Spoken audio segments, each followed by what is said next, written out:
Alors donc, je m'appelle Julien Buot, je dirige l'association Agir pour un tourisme responsable, ATR, depuis 2014. Alors moi, je suis tombé dans la marmite de cette belle idée d'un tourisme responsable, durable, éthique, solidaire en 2000-2001.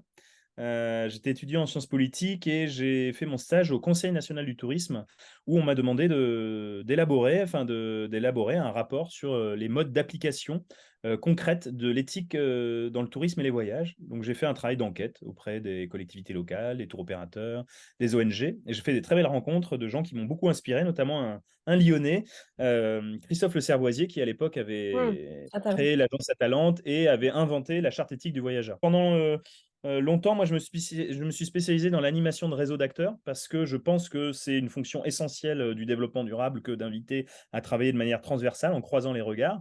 D'ailleurs, l'objectif de développement durable numéro 17 des Nations Unies, le 17e des objectifs de développement durable, les ODD, c'est l'idée de travailler en collectif, en partenariat, en travaillant à différentes échelles, publiques, privées, société civile, gouvernement.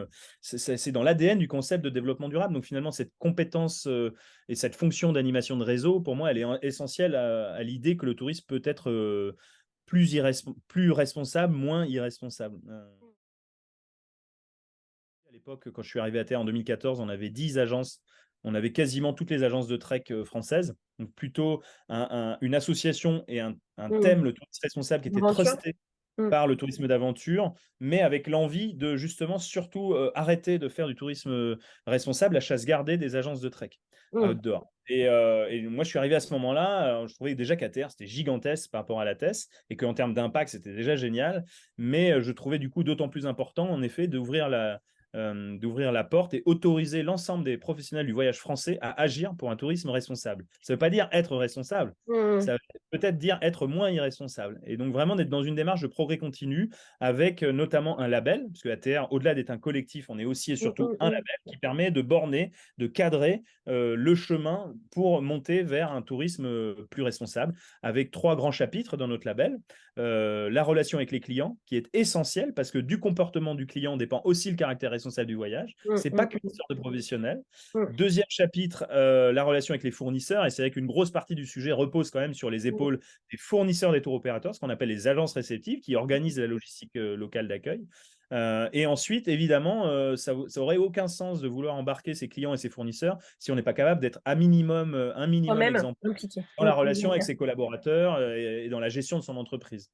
Donc voilà, c'est un label qui se veut voilà, clairement aujourd'hui relativement accessible, mais qui doit permettre d'embarquer l'ensemble des professionnels du voyage dans l'aventure d'un tourisme plus responsable. mmh, mmh, mmh. Néanmoins, sur la forme, il est exigeant parce qu'il fait le fruit, en tout cas jusqu'à aujourd'hui, d'audits chaque année par EcoCert Environnement, qui est un organisme indépendant de certification. Et donc, il réalise pendant 1 à 3 journées par an un contrôle pour vérifier que le cahier des charges est respecté. Alors, en sachant qu'aujourd'hui, Covid a eu un effet un peu paradoxal sur notre association, parce que ça a été un merveilleux temps d'introspection pour les professionnels du voyage, certains qui se sont réveillés, Mmh. certains qui s'étaient réveillés mais On qui peut n'avaient pas prendre le le temps temps de de s'en vraiment, occuper. voilà. Ils ont pris le temps de réfléchir au Mmh. sens de leur métier et arrêter d'être le nez dans le guidon Mmh. dans un événement qui a un peu aussi été un peu voilà, révélateur de plein de Révélateur. Mmh. contradictions. Et du coup, il y a plutôt une grande ouverture de l'association. On est passé en gros de 40 à 80 membres Ah oui, ces 3 dernières années. 2 fois plus, ouais. On a doublé, on était déjà passé entre 2014 et De 10 à 2018 40. de 10 à 40, mais là on est passé de 40 à 80 et je pense qu'on va même finir l'année, là on est en septembre, enfin on est en octobre 2023, on va même finir l'année à 100, tellement là depuis notamment le Revenge Travel et la reprise très forte de l'activité, économiquement, les entreprises je crois que sont plus ou moins sorties d'affaires et ont compris qu'il fallait traiter ce sujet sérieusement. Et Mmh. donc l'année 2024 risque d'être une année très intéressante parce que l'année 2023, elle a été pleine de paradoxes, c'est-à-dire très envie de faire du tourisme responsable plus que jamais, mais en même temps en sous-effectif, avec une reprise très forte des voyages. Et donc Mmh. là, on est en train de rééquilibrer et nous, on les challenge pour leur dire, bah voilà, maintenant, le minimum, c'est de faire partie de l'association ATR. Mais donc, quand je dis que le Covid a eu un effet paradoxal, c'est qu'il y a eu une grande augmentation du nombre d'adhérents, Mmh mh. mais on a arrêté les audits parce que ça n'avait pas de sens Mmh. d'auditer une entreprise à l'arrêt. Et Mmh. ça a plutôt ralenti les processus Mmh. d'audit. Alors là, on les a repris depuis un an, mais on est passé du coup, enfin là, ça va mieux, mais il y a encore en début d'année 2023, on avait donc presque 80 adhérents, mais on avait une dizaine de titulaires du label. Donc vraiment, la démarche premium, très peu aller jusqu'au bout de la démarche. Mais là, c'était temporaire. Là, on en a déjà quasiment une vingtaine. Donc là, on est en train de rattraper ce retard. Et notre objectif, c'est d'avoir on risque d'avoir de plus en plus de membres. Donc, il y aura toujours une Un distorsion décalage. entre ceux qui agissent pour un touriste responsable de manière sincère, mais vont pas encore jusqu'à la démarche d'évaluation du respect de notre cahier des charges. Ça ne veut pas dire qu'ils agissent pas, mais ils ne sont pas donné les moyens de le faire vérifier de manière objective. Et puis ceux qui vraiment font le démarche d'aller jusqu'au niveau premium en se faisant contrôler. Nous sommes une association et un label entièrement dédié à la RSE dans le secteur du voyage. Donc on est un label RSE sectoriel. Mais c'est vrai que ce terme-là que je viens d'utiliser, on l'utilise peu, peut-être pas assez. Ce qui fait qu'il y a quand même un certain nombre de nouveaux entrants qui ne frappent pas forcément à notre porte parce qu'ils veulent avancer sur la RSE, ils ne savent pas qu'en fait, nous, on est chaussures à leurs pieds. En mutualisant des bonnes pratiques, et puis quand on fait face à des murs, à des problématiques qu'on n'arrive pas à dépasser, tous ensemble, bah, en se faisant à la courte échelle, on va peut-être passer le mur. Donc, notamment, on pourra parler du climat, parce que c'est un des gros sujets sur lesquels on avance, et on travaille beaucoup depuis de nombreuses années, mais ouais, c'est un peu l'ADN d'ATR, c'est de se mettre autour d'une table en disant ce sujet mérite d'être travaillé collectivement. Ça ne veut pas dire que ce n'est pas aussi la somme de plein d'actions individuelles de nos entreprises, mais il y a des fois où si on veut avancer, c'est forcément collectivement. Y compris parce que dans les petites histoires que je peux raconter qui ont précédé la création d'ATR il y a 20 ans, hein, parce que l'association donc, a été créée en 2004, on va fêter nos 20 ans, il y a eu une histoire qui s'appelait Désert propre, qui était soutenue justement par Atalante, par le programme des Nations Unies pour l'environnement. C'était le boom du tourisme et du trek dans le Sahara. Et ils se sont rendus compte à l'époque que même si une entreprise faisait attention à bien traiter les populations locales, à les associer aux bénéfices et aux retombées du tourisme, et si on faisait attention aux déchets, à ne pas laisser les déchets derrière nous, mais il ne suffisait pas qu'une entreprise le fasse. Il suffisait qu'une ne le fasse pas pour que les populations deviennent hostiles et plus accueillantes et que le désert soit dégueulasse et que ça soit plus sympa en termes d'expérience client. Donc, c'est un intérêt bien compris aussi des entreprises pour que le business dure, de se mettre autour de la table pour qu'on le fasse proprement. Et collectivement.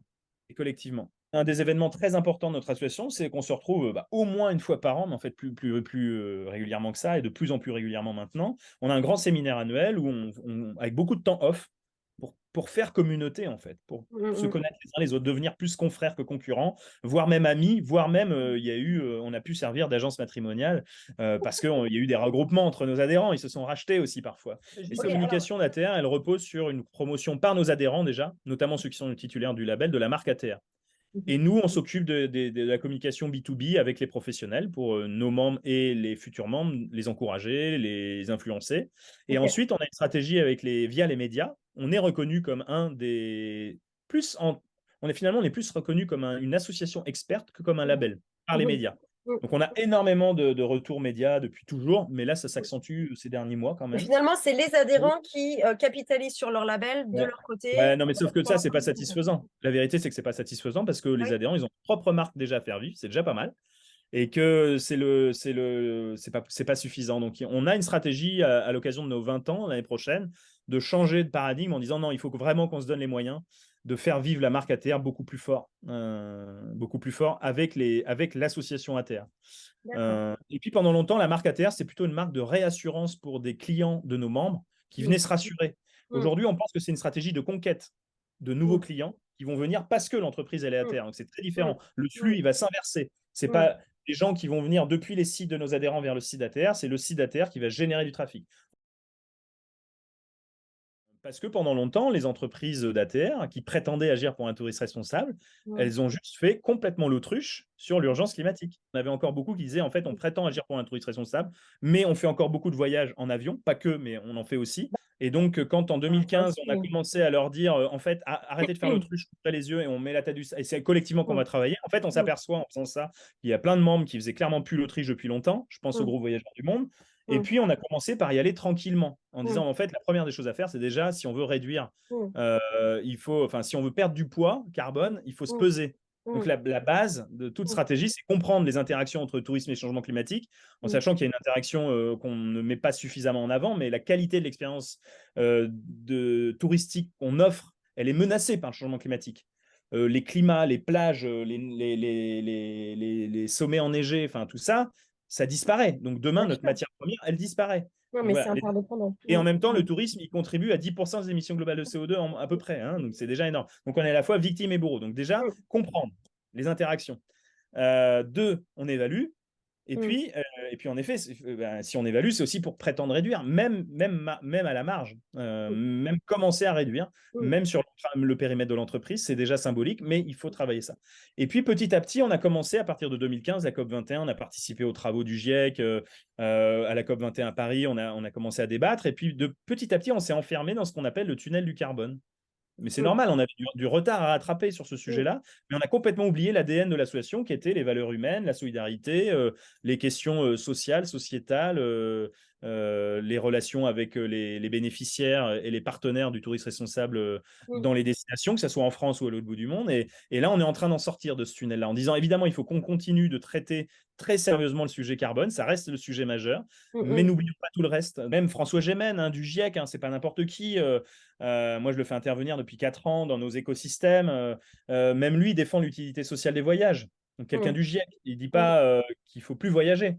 mm, Mais il faut voyager en démontrant l'utilité sociale. mm, Et l'utilité sociale des voyages, bah, c'est très enrichissant pour les voyageurs, c'est très enrichissant pour les pays qui accueillent quand le tourisme est responsable. Attention, hein, mm, ce n'est pas forcément systématique. Toutes les formes mm. de tourisme ne sont pas Ne sont pas responsables responsables, et bien sûr. ne sont pas capables de démontrer leur utilité pour les voyageurs ou pour les pays qui les Mm, accueillent, les mm, habitants.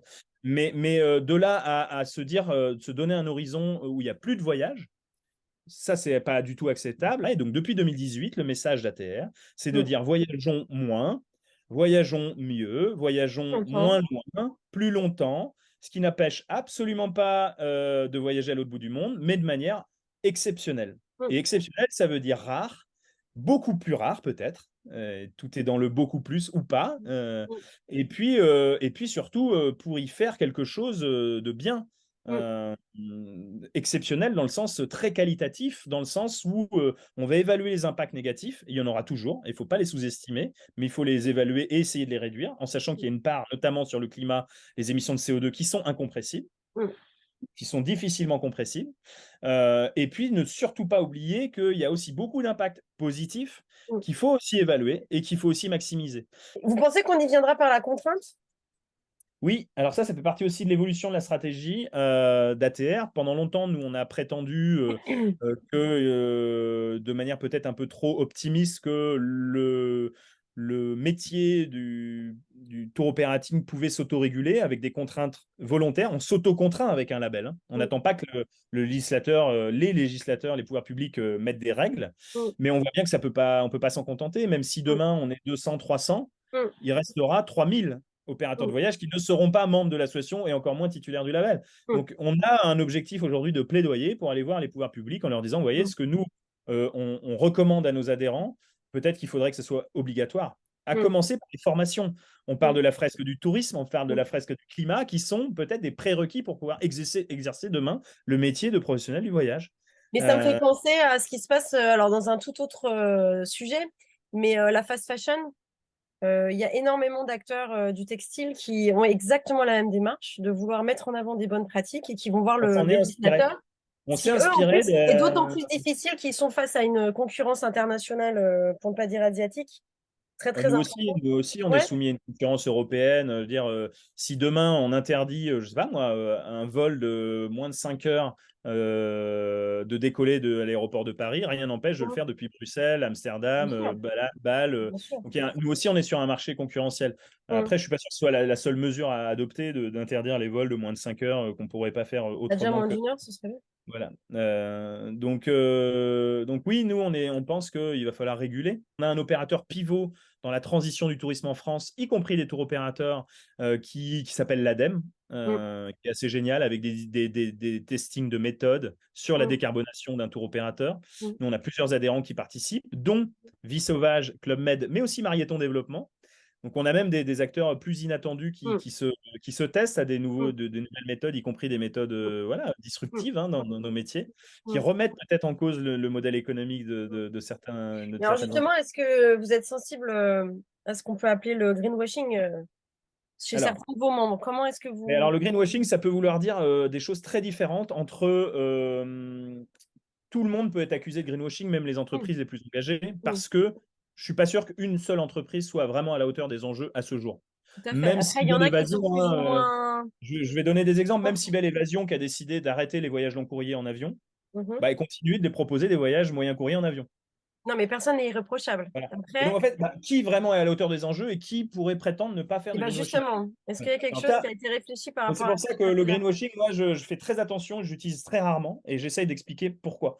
Et alors, Mhm. après, il y a un autre strat qui est la DGCCRF qui enquête et qui peut pénaliser des entreprises qui abusent dans leur communication d'éléments de langage Mhm. alors qu'il n'y a aucun engagement en face. Mhm. Donc là, c'est grave. Enfin, Mhm. y compris, on a des opérateurs voilà, qui sont sous le feu d'enquête de la DGCCRF. Donc là, ça, c'est du vrai greenwashing, quoi. Mhm.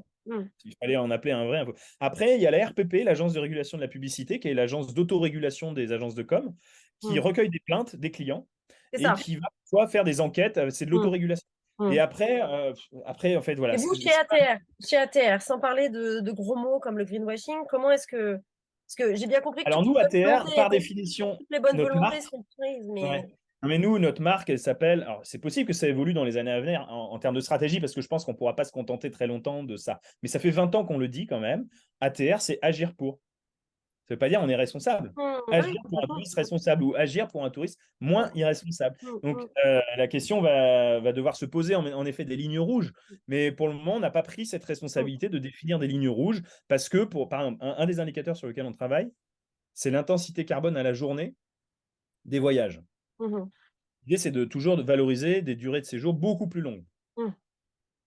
Mais aujourd'hui, on n'a pas dit quand est-ce qu'on était hors cadre. Mhm.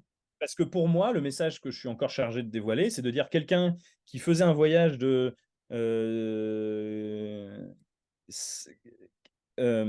4 nuits, 5 jours, c'est très court, ça dépend où est-ce qu'il va, mais Mhm. passer à 5 nuits, 6 jours, Mhm. c'est déjà moins pire. Et il faut Mhm. l'encourager, c'est déjà un Oui, mais est-ce premier que ça pas. suffira? Ça suffira pas. Donc voilà, Mhm. aujourd'hui, on est clairement en train de se dire qu'il va falloir qu'on définisse des lignes rouges, mais elles vont pas être si faciles que Mhm. ça à définir, parce que nous, on est là pour fédérer aussi les Mhm. professionnels Mhm. et Et les pas encourager sanctionner. même à faire quelques petits pas. Tout à fait. Donc, les lignes rouges, je sais pas, je sais pas. Après, ce sera peut-être des personnes qui sont membres sans avoir ce label, finalement. C'est être sur le chemin. Voilà. Alors, Et le label, ça, c'est clairement les lignes rouges, on les a déjà définies à voilà, travers le c'est label, ça. ça, c'est C'est sûr. ça. On se pose la question d'un label à palier, on se pose la question de faire évoluer, soit de décliner un label produit pour avoir des produits qui, eux, sont Mm, plus caractéristiques que d'autres de l'engagement à agir pour un touriste responsable. mm, mm, Mais c'est contraire à notre stratégie de dire c'est l'ensemble de l'entreprise qui revisite sa stratégie, sa relation client, fournisseur, collaborateur. mm. C'est ça notre promesse. Alors peut-être qu'il faut qu'on fasse évoluer notre promesse pour avoir peut-être une marque dédiée à des produits qui, eux, sont vraiment Ouais, après, plus ça risque de cohérents. devenir complexe, Mais effectivement. potentiellement, ça veut dire que les autres ne sont pas cohérents et je ne suis pas si sûr que ce soit ça qu'on ait envie de faire passer comme Mm, message. Donc, mm, mm. C'est un peu. alors pour moi, il y a des nuances de vert. Il y a des nuances de vert, mais pour simplifier, j'explique que ce sont des synonymes. Mm, Responsable, équitable, solidaire, durable. Voilà. Néanmoins, il y a des vraies nuances de vert. On avait travaillé avec Bernard Chéou, un économiste, il y a 15 ans, sur une pyramide des tourismes, mm, avec en haut de la pyramide peut-être une part de marché microscopique, qui est celle des membres de l'ATES, qui est une association que j'ai dirigée pendant longtemps, qui est mm, le concept de tourisme équitable et solidaire, les principes de la solidarité internationale et, et du commerce équitable appliqués au métier d'opérateur de voyage. mm, La part de marché, elle est ridicule. Par contre, le degré d'exigence éthique est très haut. mm, Donc, les mots équitable, c'est peut-être le plus fort. Solidaire, un peu plus flou, un peu moins fort. Après, on aurait responsable, qui est décliner les principes de la RSE au monde du voyage. Et mm. ensuite, durable, qui est encore plus flou, mais qui a l'avantage de rassembler le plus, qui est peut-être aussi le plus fédérateur. Nous, le mot qu'on a choisi, c'est responsable, parce qu'il est peut-être un poil plus précis. Mais enfin, honnêtement, si on ne veut pas se noyer, on peut aussi dire que tout ça, c'est des synonymes et que ce qui est intéressant, Oui, c'est de oui. minimiser les impacts négatifs et maximiser les impacts positifs. Après, Il y en a de plus en plus qui disent maintenant, il faudrait plutôt parler de voyage à impact positif, en pariant sur l'idée que le solde est positif. Mais encore faut-il être capable de le démontrer, et on n'a pas des indicateurs si précis que ça pour le démontrer. mm, C'est-à-dire, on va calculer, essayer de quantifier les impacts négatifs et essayer de calculer, quantifier les impacts positifs.